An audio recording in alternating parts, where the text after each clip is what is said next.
Ma femme a essayé un test de jalousie lors d'une fête. Résultat final, un camion de déménagement. Le champagne coulait à flots à la fête d'anniversaire des Henderson, les verres en cristal captant la lueur chaleureuse des guirlandes lumineuses drapées à travers leur jardin. Sarah Mitchell se tenait près du bar, sa robe rouge attirant les regards comme prévu, son rire résonnant à travers la foule. Elle se sentait électrique ce soir, vivante d'une manière qu'elle n'avait pas ressentie depuis des mois. De l'autre côté du patio, son mari David parlait doucement avec son ami d'université Mike. Les deux hommes sirotaient des bières et jetaient occasionnellement des coups d'œil à la foule. Sarah croisa son regard et sentit une frustration familière éclore dans sa poitrine. Il était là, David, fiable, constant, prévisible. Toujours en train d'observer, jamais en train de danser, toujours présent, jamais passionnant. Ils étaient mariés depuis 8 ans, ensemble depuis 12 ans. Et quelque part en cours de route, l'étincelle avait pâli. Pas éteinte, se disait Sarah. Juste enfouie comme des braises attendant de l'oxygène. Elle avait essayé de lui en parler il y a 6 mois, suggérant qu'ils avaient besoin de plus d'excitation, de plus de spontanéité. Il avait hoché la tête, promis d'essayer, puis avait continué à être exactement celui qu'il avait toujours été. Ce soir, enhardie par le vin et l'atmosphère festive, Sarah décida de mener une petite expérience. David remarquerait-il même si un autre homme lui prêtait attention? S'en soucierait-il? Ou resterait-il simplement là avec cette même expression calme, cette composition exaspérante qui la faisait se sentir invisible? James Morrison offrit l'opportunité parfaite.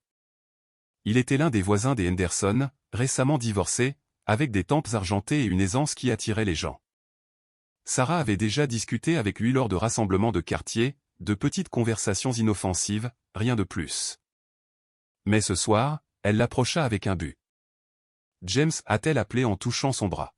« Je ne vous ai pas vu de toute la soirée. » Son sourire était chaleureux, accueillant. « Sarah, vous êtes éblouissante. Cette robe est dangereuse. » Elle rit, se penchant plus près que nécessaire. « Dangereuse. J'aime cela. » Du coin de l'œil, elle pouvait voir David toujours en train de parler avec Mike, apparemment inconscient. Bien. Qu'il voit ce que cela fait d'être ignoré. Ce que Sarah ne savait pas, c'est que David avait remarqué le moment où elle avait touché le bras de James. Il avait remarqué parce qu'il la regardait toute la soirée, de la même manière qu'il la regardait depuis 12 ans, avec amour, avec inquiétude, avec une tristesse grandissante. Il avait vu son agitation croître, la sentait s'éloigner malgré ses tentatives pour combler la distance entre eux. « Tout va bien ?» a demandé Mike en suivant le regard de son ami. « Je ne sais plus » a dit David doucement. Le flirt de Sarah s'intensifia. Elle riait trop fort aux blagues de James, posait sa main sur son torse, se penchait pour murmurer à son oreille. D'autres invités commencèrent à remarquer les conversations qui faisaient une pause alors que les regards suivaient la scène qui se déroulait. Les Henderson échangèrent des regards inquiets. James, à son honneur, semblait mal à l'aise. « Sarah, peut-être que nous devrions. » « Devrions quoi ?» Elle se retourna pour lui faire face, tournant maintenant le dos à David. « Danser ? J'adorerais. » Elle attrapa sa main, le tirant vers la piste de danse improvisée où d'autres couples se balançaient sur du jazz doux. David posa sa bière et commença à marcher vers eux. Mike attrapa son bras. « Ne fais pas de scène, mon vieux. Pas ici. » David fit une pause, et à ce moment-là, quelque chose de fondamental changea en lui. Il avait passé 8 ans à accommoder les humeurs de Sarah, essayant d'être ce dont elle avait besoin, se pliant dans des formes qui ne lui convenaient pas tout à fait. Il avait suggéré une thérapie de couple 2 fois. Elle avait répondu qu'il n'en avait pas besoin. Il avait planifié des voyages surprises. Elle s'était plainte des destinations. Il avait demandé ce qu'elle voulait. Elle avait dit qu'elle ne savait pas. Mais en restant là à regarder sa femme se pavaner sur un autre homme lors d'une fête pleine de leurs amis, David sut soudainement exactement ce qu'il devait faire. Pas par colère, pas par rancune, mais avec clarté. Ce n'était plus un mariage. C'était une performance, et il était fatigué de jouer le rôle qui lui était assigné.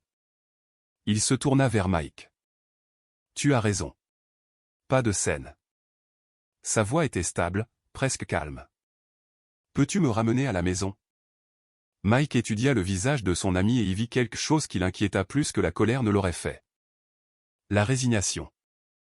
Oui, bien sûr. Tu es sûr? David jeta un dernier regard à Sarah, qui riait maintenant la tête en arrière, la main de James placée maladroitement sur sa taille. Je n'ai jamais été aussi sûr de quoi que ce soit. Ils partirent discrètement, et Sarah ne le remarqua que bien plus tard.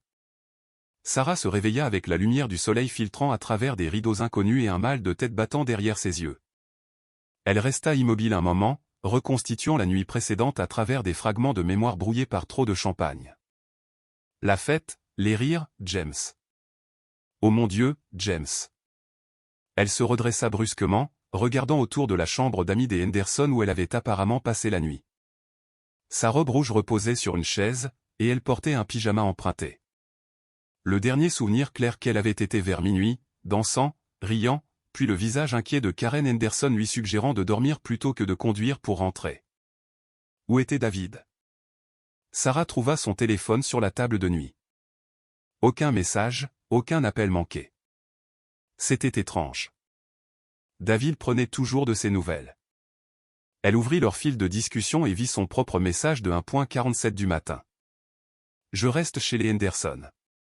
Je me suis trop amusé. Sa réponse envoyée à 1:50 du matin était brève. D'accord. Juste d'accord. Pas sens-toi mieux ou à demain ou même nous devons parler. Juste un seul mot qui semblait d'une manière ou d'une autre chargé de sens. Elle avait trop la gueule de bois pour le décoder. Elle prit une douche rapidement, remercia une Karen Henderson aux lèvres pincées pour l'hospitalité et rentra chez elle avec les fenêtres baissées, essayant de se vider la tête. L'air du matin était vif, portant l'odeur des feuilles d'automne, et la promesse de changement. Leur maison semblait normale de l'extérieur, le petit bungalow artisanal qu'ils avaient acheté il y a 5 ans, les volets bleus fraîchement peints, le parterre de fleurs que David avait désherbé le week-end dernier. Mais quand elle se gara dans l'allée, elle remarqua que sa voiture avait disparu. Le samedi matin, il préparait habituellement le petit déjeuner, lisant le journal à la table de la cuisine. À l'intérieur, le silence semblait différent. Lourd, intentionnel. David appela elle, déposant ses clés dans le bol près de la porte. Pas de réponse. Le salon semblait le même, leurs photos de mariage toujours sur la cheminée, ses lunettes de lecture sur la table d'appoint, le journal de la veille plié soigneusement sur le pouf. Mais quelque chose clochait. Sarah marcha jusqu'à la cuisine et trouva un mot sur le comptoir, maintenu par sa tasse de café préférée. Ses mains tremblèrent légèrement alors qu'elle le ramassait, reconnaissant l'écriture précise de David. Sarah, je reste chez Mike pour quelques jours. J'ai besoin d'espace pour réfléchir. Je te suggère de faire de même. Nous parlerons quand je serai prêt. David. De l'espace pour réfléchir. Ils avaient déjà eu des disputes, des désaccords sur l'argent ou la belle famille, ou sur à qui le tour de nettoyer les gouttières. Ils n'étaient jamais partis auparavant. Jamais eu besoin d'espace. Le téléphone de Sarah vibra. Un texto de son amie Monica. Est-ce que ça va? Karen m'a dit ce qui s'est passé à la fête. Appelle-moi. Puis un autre d'une autre amie. Je pense à toi aujourd'hui. Et un autre. Si tu as besoin de parler, je suis là. Sa poitrine se serra. Que disaient les gens? Que avaient-ils vu? Elle fit défiler ses souvenirs à nouveau, essayant de reconstruire la soirée. Elle avait flirté avec James. Oui, mais c'était inoffensif, n'est-ce pas? Juste un peu d'amusement. Une façon de se sentir vue. Pour tester si David se souciait encore assez pour être jaloux. Elle appela David. Cela tomba immédiatement sur la messagerie vocale. Il avait éteint son téléphone. Elle réessaya. Même résultat. La panique commença à s'installer. Des doigts froids autour de son cœur. Cela ne lui ressemblait pas. David ne repoussait pas les gens. David discutait des choses. David était raisonnable, patient, compréhensif à l'excès. Elle envoya un texto. David, s'il te plaît, appelle-moi. Nous pouvons parler d'hier soir. Je suis désolé si je t'ai contrarié. Puis un autre. Ce n'était pas ce que ça semblait être. J'ai juste trop bu. Et un autre. S'il te plaît, rentre à la maison. Les messages s'affichèrent comme distribués, mais non lus. Les heures passèrent. Sarah essaya de se distraire avec la lessive, le ménage, la télévision sans réfléchir. Elle rejoua la nuit précédente encore et encore, essayant de la voir à travers les yeux de David au lieu des siens. Les attouchements, les rires, la danse. Était-elle allée trop loin? C'était juste du flirt, juste pour tâter le terrain, juste pour essayer d'obtenir une réaction. La réaction qu'elle avait obtenue n'était pas celle qu'elle voulait. Le soir venu, David n'avait toujours pas répondu. Sarah appela le numéro de Mike. « Allô » répondit Mike, sa voix soigneusement neutre. « Mike, c'est Sarah. Est-ce que David est là? Puis-je lui parler ?» Une pause. « Il ne veut pas parler pour le moment, Sarah. »« Mike, s'il te plaît. J'ai juste besoin d'expliquer. » « Expliquer quoi ?» La voix de Mike avait un ton tranchant qu'elle n'avait jamais entendu auparavant. Il avait toujours été amical avec elle, l'avait toujours incluse dans les conversations. Maintenant, il semblait distant, presque froid. « Écoute, Sarah, je connais David depuis l'université. Je l'ai regardé se plier en quatre pour toi pendant des années. Il est peut-être temps de lui laisser l'espace qu'il demande. » La ligne fut coupée. Sarah s'assit sur le canapé, entourée par la maison qu'elle et David avaient construite ensemble, et pour la première fois, elle commença à comprendre qu'elle avait peut-être brisé quelque chose qu'elle ne pouvait pas réparer. Le dimanche matin arriva avec le brouillard pressant contre les fenêtres et Sarah toujours éveillée sur le canapé. Elle avait passé la nuit à alterner entre envoyer des textos à David qui restaient non lus et faire défiler les réseaux sociaux où les photos de la fête étaient déjà apparues. Elle était là dans sa robe rouge, la main de James sur sa taille, la tête rejetée en arrière dans un éclat de rire. La section des commentaires était soigneusement neutre, mais elle pouvait lire entre les lignes. Super fête. Traduction, avez-vous vu Sarah Mitchell? Une soirée tellement amusante. Traduction, où était David? De belles photos. Traduction, ça va jaser pendant des semaines. À 9h00 du matin, son téléphone sonna enfin. David, Dieu merci, répondit-elle immédiatement. David, j'ai été tellement inquiète. Il faut que tu écoutes. Il l'interrompit, sa voix calme mais ferme. Ne parle pas, écoute simplement. Le souffle de Sarah se coupa. Elle ne l'avait jamais entendu parler ainsi. Ni en colère, ni blessée, mais quelque chose de pire. Résolu. J'ai quitté la fête vendredi soir vers 22h30, continua-t-il. Je t'ai regardé pendant 1h30 avant cela. Je t'ai regardé toucher le bras d'un autre homme, son torse. Je t'ai regardé te pencher vers lui, lui murmurer à l'oreille, danser avec lui. Je t'ai regardé t'illuminer pour lui d'une manière que tu n'as pas fait pour moi depuis 2 ans. David, ce n'était pas. J'ai dit, écoute. Sa voix resta calme, ce qui, d'une certaine manière, rendit les choses pires. Sais-tu quelle a été la partie la plus difficile? Ce n'était pas le flirt. C'était de te voir enfin prendre vie. De te voir enthousiaste, engagée, présente. Toutes les choses que je t'ai supplié d'être avec moi. Les yeux de Sarah se remplirent de larmes. J'essayais juste de te rendre jaloux. Je voulais que tu me remarques. Je n'ai jamais cessé de te remarquer, Sarah. C'est ça le problème. Je remarque tout. Je remarque quand tu soupires en regardant ton téléphone. Je remarque quand tu te détournes de moi dans le lit. Je remarque quand tu es déçu par tout ce que je fais, même quand je fais de mon mieux. Ce n'est pas juste. Il y a 6 mois, tu m'as dit que nous avions besoin de plus d'excitation. J'ai planifié ce voyage à Savannah. Tu t'es plainte de la chaleur. Je t'ai surprise avec des cours de salsa. Tu as dit que c'était embarrassant. J'ai suggéré que nous nous mettions à la randonnée. Tu as dit que tu détestais les insectes. Chaque tentative que j'ai faite pour être ce que tu voulais, tu l'as rejetée. Sarah essuya ses yeux. Alors, une nuit de comportement stupide et tu abandonnes. Le silence se prolongea si longtemps qu'elle crut qu'il avait raccroché. Puis, ce n'était pas une nuit, Sarah. C'était l'aboutissement d'années à avoir l'impression que rien de ce que je fais n'est suffisant. Des années à te regarder t'éloigner pendant que je te cours après. Des années à avoir l'impression d'être le plan de secours dans mon propre mariage. D'où cela vient-il? Nous avons eu des passages difficiles, mais chaque mariage en a.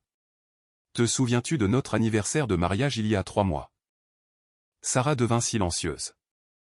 Elle s'en souvenait. Ils étaient allés dîner dans le restaurant italien où il l'avait demandé en mariage. David lui avait offert des boucles d'oreilles en diamant. Elle lui avait donné une carte qu'elle avait prise à la pharmacie ce matin-là.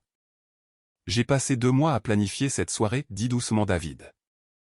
J'ai fait des réservations dans 6 restaurants différents jusqu'à ce que j'obtienne la date dont nous avions besoin.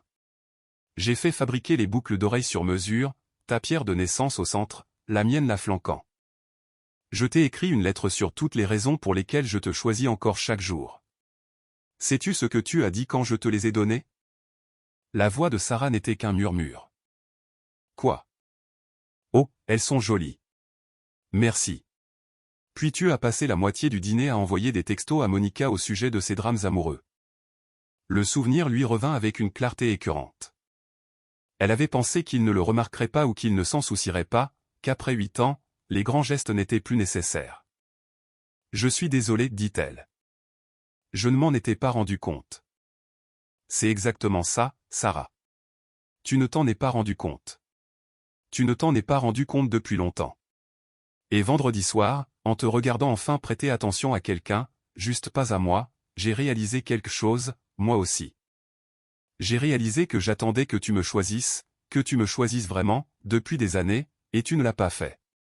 Tu ne le feras pas. Alors, je me choisis moi-même. Qu'est-ce que cela signifie? La peur s'insinua dans sa voix. Es-tu en train de dire que tu veux un divorce?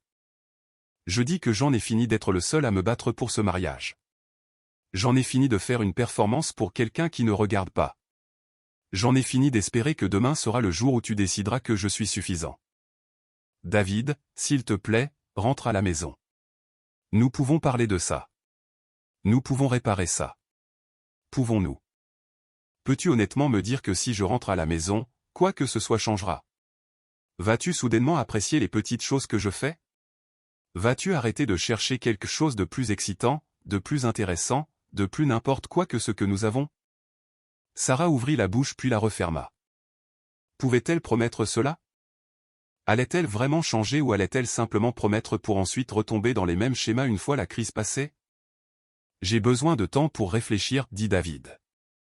Du vrai temps, pas juste un week-end. J'ai déjà parlé à un avocat. Un avocat? La voix de Sarah s'éleva. Tu as déjà parlé à un avocat.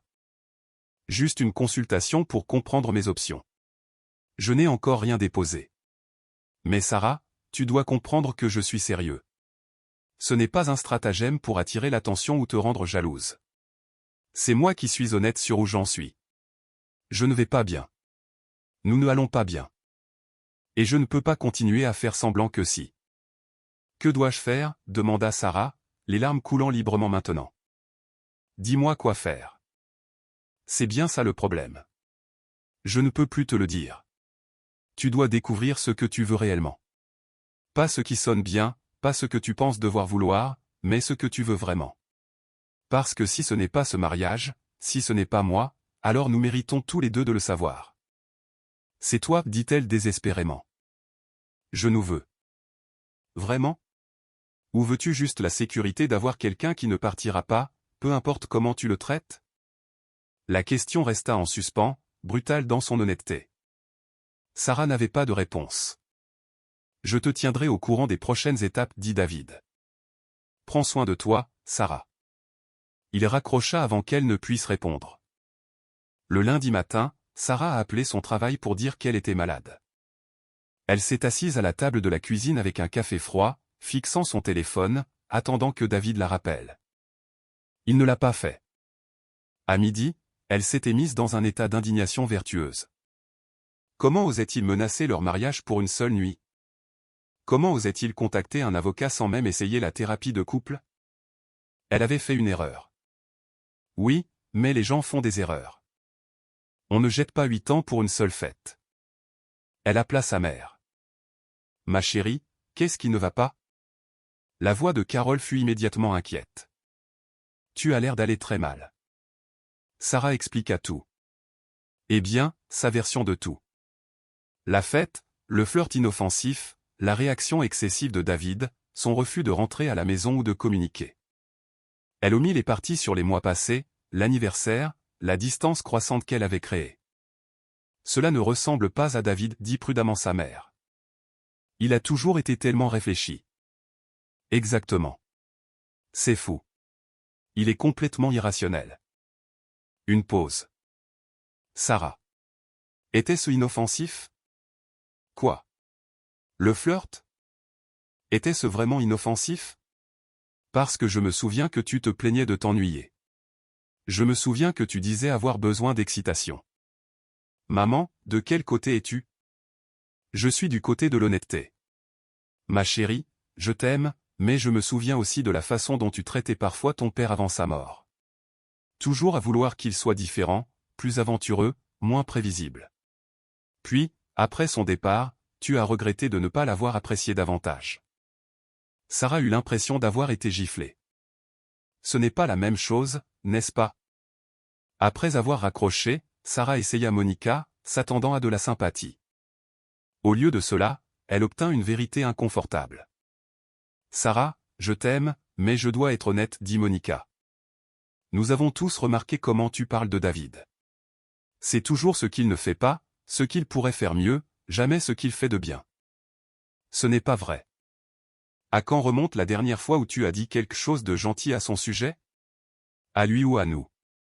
Sarah essaya de se souvenir et n'y parvint pas. Nous avons été dans une routine. Une routine que tu as créée. Sarah, David est un homme bon. L'un des meilleurs que je connaisse. Et tu l'as pris pour acquis pendant si longtemps que maintenant tu es choqué qu'il en ait enfin eu assez. Un par un, les amis de Sarah dirent des versions de la même chose. Certains étaient plus doux que d'autres, mais le message était constant. Il ne s'agissait pas d'une seule nuit à une fête. Il s'agissait d'années d'irrespect accumulées qui avaient fini par atteindre un point de rupture. Le mardi, Sarah alla au travail, mais elle n'arrivait pas à se concentrer. Elle n'arrêtait pas de vérifier son téléphone, espérant un message de David. Au lieu de cela, elle reçut un email du cabinet de son avocat demandant des informations sur leur bien commun. Ses mains tremblèrent alors qu'elle le lisait. Cela arrivait vraiment. David envisageait vraiment le divorce. Ce soir-là, elle conduisit jusqu'à l'appartement de Mike. Elle n'y était jamais allée auparavant, mais elle avait trouvé l'adresse en ligne. Elle frappa à la porte et Mike ouvrit, son expression immédiatement sur la défensive. « Sarah, s'il te plaît. »« Mike, j'ai juste besoin de le voir. » 5 minutes. « Il ne veut pas te voir. »« S'il te plaît. » Elle pleurait maintenant, se moquant de son apparence. « J'ai besoin de m'excuser. J'ai besoin d'expliquer. » Mike soupira. « Il n'est pas là. Il est chez son frère à Portland. » Portland? C'est à 3 heures de route. Il avait besoin de plus de distance. Sarah, tu dois comprendre que David en a fini. Je ne l'ai jamais vu comme ça. Ce n'est pas de la colère. C'est pire. C'est de l'indifférence. Le mot la frappa comme un coup physique. De l'indifférence. Ni amour, ni haine, mais l'absence totale de sentiment. Je ne voulais pas le blesser, murmura-t-elle.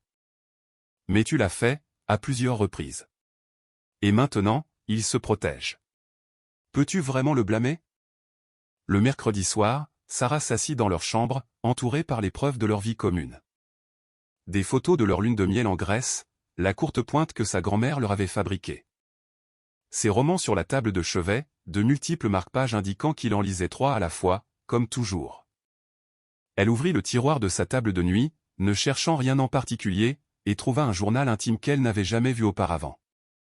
Son thérapeute l'avait toujours mise en garde contre le fait de lire les pensées privées de quelqu'un d'autre. Mais Sarah ne put s'en empêcher. Les entrées n'étaient pas quotidiennes, juste des observations occasionnelles. Elle feuilleta jusqu'au mois récent. 15 mars. Planifier un week-end surprise dans la région des vins. Sarah a dit qu'elle était trop occupée par le travail.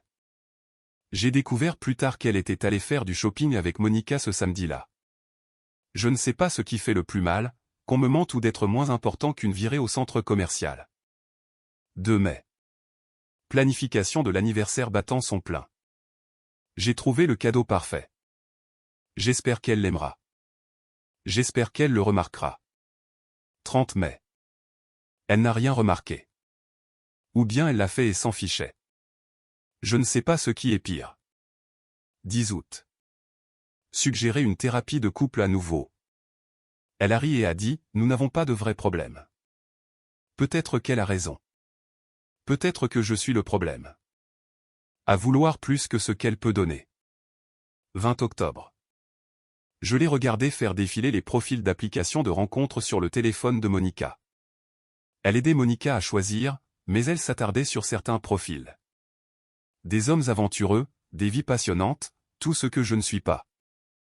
Je commence à me demander si je la retiens loin de la vie qu'elle veut vraiment. Page après page de blessures silencieuses documentées dans son écriture soignée. Sarah avait été complètement aveugle. L'entrée finale était datée du vendredi, la nuit de la fête, le 15 novembre. Ce soir a été clarificateur. J'ai regardé Sarah prendre vie pour quelqu'un d'autre d'une manière qu'elle ne l'a pas fait pour moi depuis des années. Au lieu d'être en colère, je me sens soulagé. La question était toujours, qu'est-ce qui ne va pas chez moi? Maintenant, je comprends enfin. Il n'y a rien qui ne va pas chez moi. Je ne suis simplement pas ce qu'elle veut. Il est temps d'arrêter d'essayer d'être suffisant pour quelqu'un qui ne veut pas que je le sois. Sarah referma le journal, la poitrine serrée par le regret. Le jeudi matin, Sarah fut réveillée par le bruit d'un moteur de camion tournant au ralenti dans l'allée. Elle tituba jusqu'à la fenêtre, portant toujours les vêtements de la veille, et se figea. Un camion de déménagement était garé devant leur maison. 2 hommes déchargeaient un diable. Elle descendit en courant et ouvrit grand la porte d'entrée. David se tenait près du camion, un presse-papier à la main, l'air fatigué mais serein. Il portait un jean et le pull bleu marine qu'elle lui avait offert à Noël dernier, celui qu'elle avait passé 5 minutes à choisir en faisant la queue. « Qu'est-ce que tu fais » demanda-t-elle, bien que la réponse fût évidente. « Je récupère mes affaires. » Il ne croisa pas son regard, fit simplement un geste vers les déménageurs. « Ils feront vite. J'ai fait une liste de ce qui est à moi. Tout le reste est à toi. David, s'il te plaît. Nous devons parler. » Nous avons parlé. Tu as dit que tu étais désolé. Je te crois. Mais être désolé ne change rien. Si, ça change. Cela signifie que je comprends ce que j'ai fait de mal. Cela signifie que je veux réparer les choses. Il la regarda enfin et ce qu'elle vit dans ses yeux lui noua l'estomac. Mike avait raison. Ce n'était pas de la colère. C'était du vide. Sarah, est-ce que tu m'aimes? La question aurait dû être facile. Bien sûr que oui. Pourquoi? Elle ouvrit la bouche, la referma. Parce que nous sommes mariés. Parce que nous avons une histoire. Parce que je suis rassurant, termina-t-il doucement. Parce que je suis fiable. Parce que je serai toujours là. Mais l'amour n'est pas censé être une police d'assurance. C'est censé être un choix que l'on fait chaque jour. À quand remonte la dernière fois où tu m'as choisi? L'esprit de Sarah parcourut à toute vitesse les mois et les années passées. Quand l'avait-elle choisi pour la dernière fois plutôt que la commodité, plutôt que le confort, plutôt que ce qu'elle voulait sur le moment? Je te choisis maintenant, dit-elle désespérément. Non, tu choisis de ne pas perdre la sécurité que je fournis. Il y a une différence. Il tendit une clé au déménageur. La deuxième chambre, le bureau, tout ce qui est marqué avec du ruban adhésif bleu.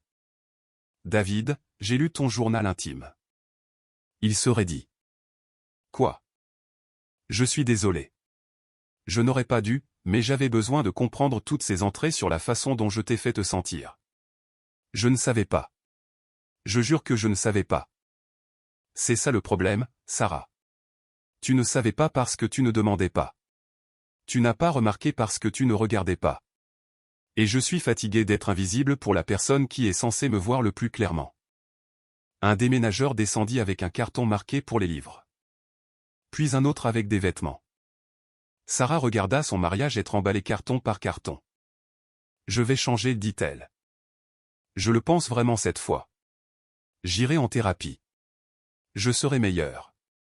Je vais. Tu vas essayer, dit doucement David. Et peut-être que tu réussiras pendant un moment, quelques semaines, peut-être des mois si nous avons de la chance, et ensuite tu retomberas dans les mêmes schémas. Et je retomberai dans l'espoir que demain sera différent. Je ne peux plus le faire. Alors c'est ça. 8 ans et tu as juste terminé. J'ai terminé depuis un moment, Sarah. Je ne voulais simplement pas l'admettre. Le vendredi soir n'a pas ruiné notre mariage. Cela m'a juste fait arrêter de prétendre qu'il n'était pas déjà ruiné. Karen Henderson apparut sur le trottoir, promenant son chien. Elle vit le camion de déménagement et détourna rapidement le regard, tirant son chien dans la direction opposée. D'ici demain, tout le quartier serait au courant. Tout le monde pensera que je suis la méchante, dit doucement Sarah. Tout le monde le pense déjà. Mais ce n'est pas pour cela que je pars. Je pars parce que rester reviendrait à abandonner l'idée que je mérite d'être avec quelqu'un qui voit ma valeur. Quelqu'un qui n'a pas besoin que je donne une performance pour obtenir son attention, quelqu'un qui me choisit activement et avec enthousiasme chaque jour. Je pourrais être cette personne. Le sourire de David était triste. Peut-être pour quelqu'un d'autre un jour, mais pas pour moi. Plus maintenant. Les déménageurs travaillaient efficacement. À midi, la présence de David dans la maison avait été réduite à des espaces vides. Des trous sur les étagères, des meubles manquants, des endroits nus sur les murs où ses photos avaient été accrochées. Sarah le suivit dans chaque pièce, le regardant faire un inventaire mental, sans rien dire. Dans la chambre, il s'arrêta à sa table de nuit. « Tu peux garder le journal si tu veux. Peut-être que cela t'aidera à comprendre. Je ne veux pas de ton journal. Je te veux toi. Tu veux l'idée que tu te fais de moi, la sécurité, la stabilité, mais tu ne veux pas de la personne réelle que je suis. Si c'était le cas, tu l'aurais montré. » Les déménageurs finirent de charger. David signa des papiers, remit le paiement en euros. Sarah se tenait sur le porche, les bras croisés sur elle-même contre le froid de l'automne. « Où iras-tu » demanda-t-elle. « J'ai loué un endroit en centre-ville. C'est petit, mais c'est à moi. » Il sortit ses clés, retira la clé de la maison de son trousseau et la lui tendit. « Je demanderai à mon avocat de contacter le tien concernant la procédure de divorce. Nous pouvons être civilisés à ce sujet. Je n'ai pas d'avocat. Alors prends un. Nous allons devoir diviser les biens, nous occuper de la maison. À moins que tu ne veuilles la garder. Je n'en ai pas besoin. Je ne peux pas payer le prêt immobilier seul. Alors nous la vendrons. Ce que tu voudras, Sarah. Je n'essaie pas de te punir.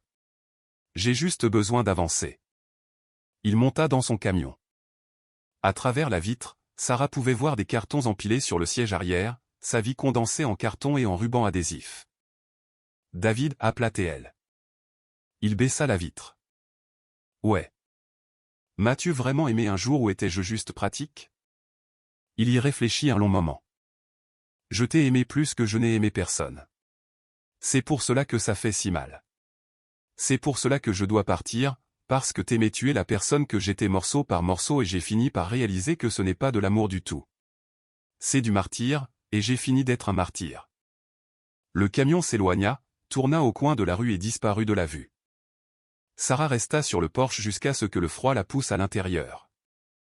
La maison résonnait de vide.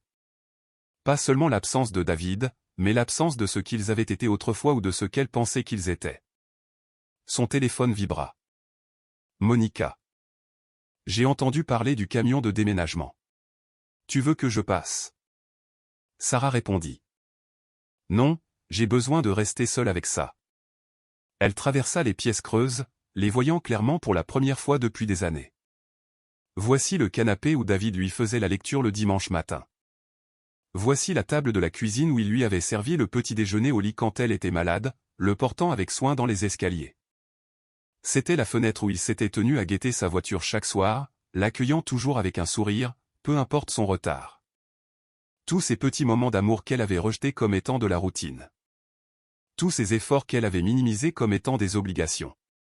Toute cette dévotion qu'elle avait traitée comme son dû plutôt que comme son cadeau. Sur la cheminée, leur photo de mariage lui souriait toujours.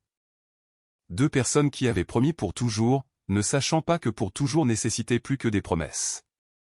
Cela nécessitait de la présence, de l'attention, un choix. Sarah décrocha la photo et regarda le visage de David, figé dans le temps, remplie de l'espoir qu'elle avait lentement éteint. Elle traça son sourire avec son doigt. « Je suis désolée, murmura-t-elle à l'image. Je comprends enfin. Je comprends, tout simplement. Trop tard. » Dehors, les feuilles d'automne voltigeaient à travers l'allée vide où s'était trouvé le camion de déménagement. À l'intérieur, Sarah commença le long et douloureux processus de comprendre que certaines leçons ne viennent qu'après que le prix ait déjà été payé. Que certaines prises de conscience arrivent exactement quand elles ne sont plus utiles. Que parfois l'amour ne suffit pas, pas quand il est enfin offert en échange de l'amour qui a déjà été donné et rejeté trop de fois. Elle posa la photo et prit son téléphone, cherchant des avocats spécialisés en divorce. Si David avait besoin qu'elle le laisse partir, elle le ferait. C'était, réalisa-t-elle, la première chose véritablement aimante qu'elle faisait pour lui depuis des années. Et peut-être, pensa-t-elle, que c'était la plus cruelle ironie d'eux.